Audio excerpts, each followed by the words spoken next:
Hello दोस्तों, स्वागत है आप सभी की मेरे channel the real study club में। दोस्तों ये सेकंड ईयर असाइनमेंट बेस का क्वेश्चन पेपर है जो पिछले साल दोस्तों असाइनमेंट बेस एग्ज़ाम हुए थे सेकंड ईयर वाले बच्चों के। तो ये 2020 का क्वेश्चन पेपर है पॉलिटिकल साइंस का सेकंड ईयर का। ठीक है दोस्तों, तो आपका जो क्वेश्चन पेपर इस बार होने वाले हैं जो सेकेंड ईयर के असाइनमेंट, तो इन्हीं में से ही दोस्तों कुछ क्वेश्चन आपको पूछे जा सकते हैं।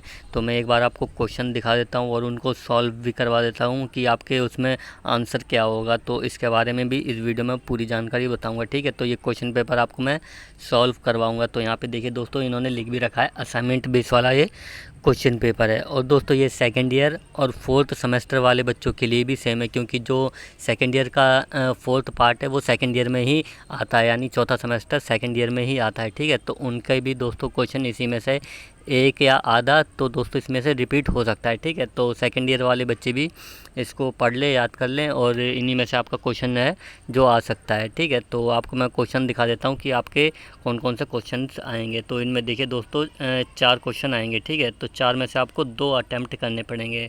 तो यहाँ पे देखिए दोस्तों, किन्हीं दो प्रश्नों के उत्तर दीजिए और किसी एक भाषा में देने हैं, इंग्लिश या हिंदी में। ठीक है, अगर आपके पास हिंदी है तो आप इंग्लिश में दे सकते हो। ठीक है, अगर आपके पास इंग्लिश है तो आप हिंदी में भी दे सकते हो। ठीक है, इसमें कोई दिक्कत वाली बात नहीं है।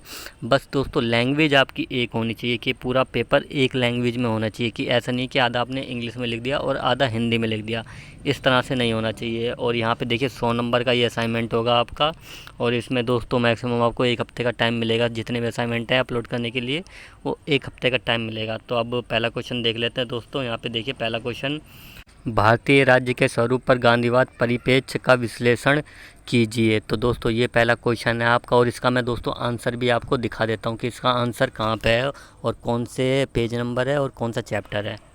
तो यहाँ से देखिए दोस्तों, पहला क्वेश्चन आपका स्टार्ट हो जाएगा। ये पहला चैप्टर है। ठीक है, पेज नंबर 7 पे आपको मिल जाएगा। PDF आप डाउनलोड करेंगे पहला चैप्टर और पेज नंबर 7 पे। तो आपको यहाँ से स्टार्ट करना है, गांधीवाद दृष्टिकोण। ठीक है, तो यहाँ से स्टार्ट करना है और फिर ये यहाँ तक लिख देना है। ठीक है, तो यहाँ से स्टार्ट करना और यहाँ तक लिख देना, फिर इसके नीचे और लिखना है, और मैं दिखा देता हूँ। फिर ये लिखने के बाद क्या लिखना है आपको, फिर आपको यहाँ से स्टार्ट करना है, भारतीय राज्य की प्रगति गांधीवाद दृष्टिकोण। ठीक है, तो आपको यहाँ से स्टार्ट करना है ये क्वेश्चन, फिर नीचे तक आपको ये लिखते चले जाना है। तो दिखा देता हूँ कि आपको कहाँ तक ये लिखना है। यहाँ से तो स्टार्ट हो गया आपका। ठीक है, यहाँ से स्टार्ट हो गया आपका, और ये नीचे तक आपको लिखते हुए असाइनमेंट पूरा बना देना है। तो एक बार स्लो मोशन में आपको दिखा देता हूँ कि क्या क्या लिखना है आपको। तो एक बार इसे पॉज करके आप देख लेना। ठीक है, पेज नंबर 17 है, चैप्टर नंबर 1 है। ठीक है दोस्तों, तो ये नीचे के सारे पॉइंट आप लिख देना। तो एक बार स्लो मोशन में आपको दिखाई दे रहा हूँ सब कुछ, और इसे दोस्तों आप पॉज करके लिख लेना जितने बच्चे हैं। ठीक है, तो ये आपका पहला आंसर हो जाएगा अगर ये क्वेश्चन आता है। दोस्तों क्वेश्चन भी दोस्तों बस एक दो वर्ड है ना आगे पीछे हो सकते हैं, कि समझने में थोड़ी दिक्कत हो सकती है बस, वरना क्वेश्चन भी सेम आएगा। ठीक है, तो एक दो वर्ड आगे पीछे होंगे बस, तो उसे आप समझ लेना। तो ये पूरा यहाँ तक लिख देना है।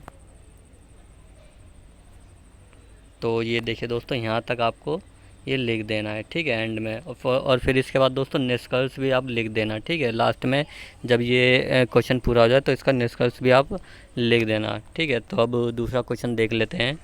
तो दूसरा क्वेश्चन देखिए दोस्तों, भारतीय संविधान में मौलिक अधिकारों का वर्णन कीजिए। मौलिक अधिकारों और नीति निर्देश सिद्धांत में अंतर का परीक्षण कीजिए। तो ये आपका सेकंड क्वेश्चन हो गया। तो इसका आंसर मैं आपको दिखा देता हूँ। ये रहा दोस्तों इसका आंसर, आपको यहाँ से स्टार्ट करना है, मौलिक अधिकार एवं कर्तव्य। ठीक है, तो आपको यहाँ से आपको स्टार्ट करना है, ये नीचे तक आपको लिखते हुए जाना है। तो यहाँ तक देखिए दोस्तों, ये पेज नंबर 65 है आपका, और चैप्टर नंबर है 3। ठीक है दोस्तों, तो ये आप देख लेना और अपनी तरफ से भी कुछ पढ़ के लिख देना दोस्तों। ये नहीं कि जो मैंने बताया वही लिखना है, अपनी तरफ से भी कुछ पढ़ के लिख देना। ठीक है, तो ये चैप्टर आप पढ़ लेना, बहुत ईजी है, कोई दिक्कत वाली बात नहीं है। तो आपने मौलिक अधिकार आपको यहाँ तक लिखना है। फिर दोस्तों उसमें क्वेश्चन में एक सेकंड पॉइंट और पूछा गया है। तो यहाँ पे देखिए दोस्तों, जो सेकंड क्वेश्चन है मौलिक अधिकार का, तो मैं एक बार दिखा देता हूँ मौलिक अधिकार का। तो देखिए दोस्तों ये पॉइंट है। ठीक है, फिर मौलिक अधिकार और नीति निर्देश। ठीक है, तो इसका मैं आपको दिखा देता हूँ जो भी दिखाया था नीचे। तो यहाँ पे देखिए ये क्वेश्चन इसका आंसर हो जाएगा। ठीक है, तो ये एक ही क्वेश्चन के दो आंसर इन्होंने बना दिए हैं।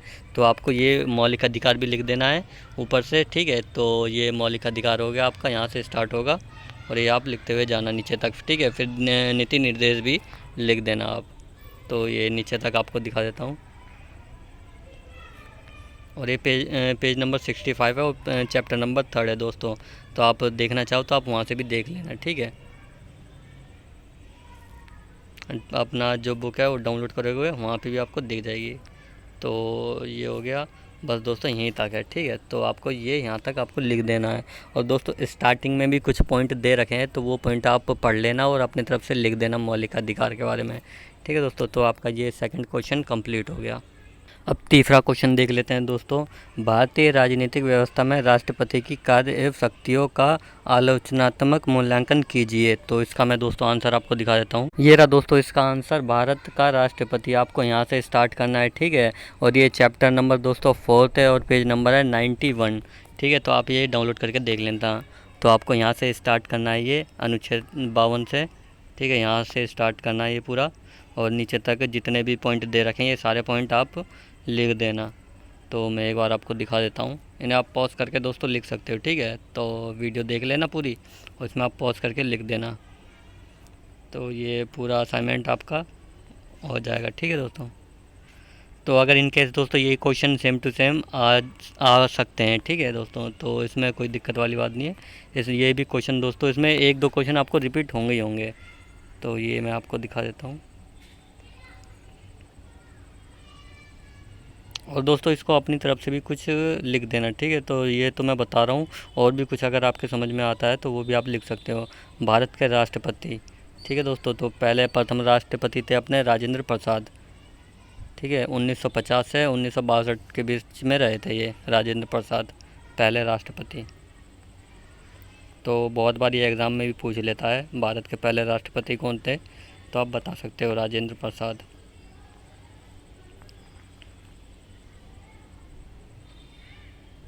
तो ये सब लिख देना आप, जितना भी मैं दिखा रहा हूँ ये सब आप लिख देना।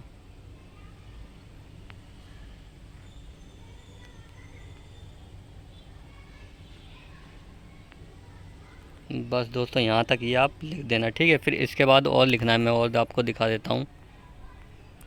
ये भी दोस्तों आप लिख देना, राष्ट्रपति की आपातकालीन शक्तियाँ, ठीक है। तो ये भी आप ज़रूर लिख देना इसके नीचे ये। तो ये भी आप ज़रूर लिख देना, पेज नंबर 98, ठीक है। तो ये आप लिख देना, आपका कंप्लीट हो जाएगा ये तीसरा क्वेश्चन आपका पूरा।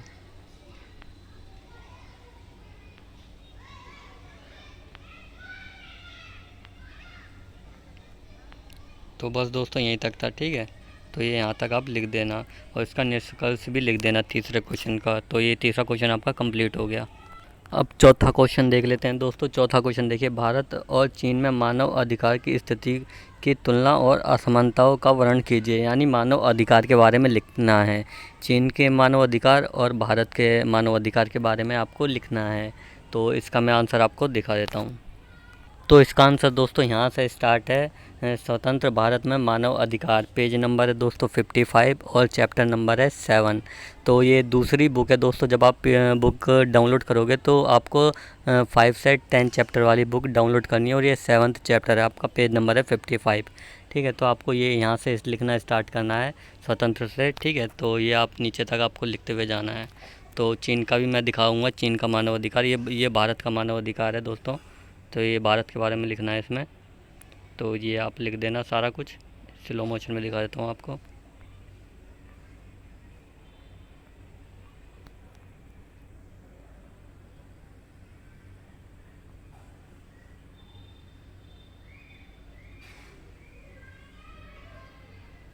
ये आपको नीचे तक लिखते हुए जाना सारा, और ये यहाँ तक लिख देना, ठीक है। ये भारत का मानव अधिकार यहाँ तक हो गया। अब दोस्तों चीन का मानव अधिकार देखिए। तो चीन के ऊपर लिखना है ये। इसे आप दोस्तों पहले भारत का लिख देना, फिर चीन का लिख देना, ठीक है।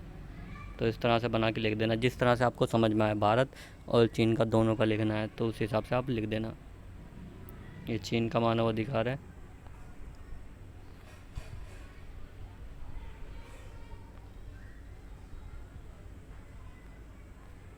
तो बस दोस्तों यहीं तक था इसका, चीन का मानव अधिकार। तो अधिकार एवं कर्तव्य ये भी आप लिख देना, ठीक है दोस्तों। तो दोनों के बारे में आप लिख देना।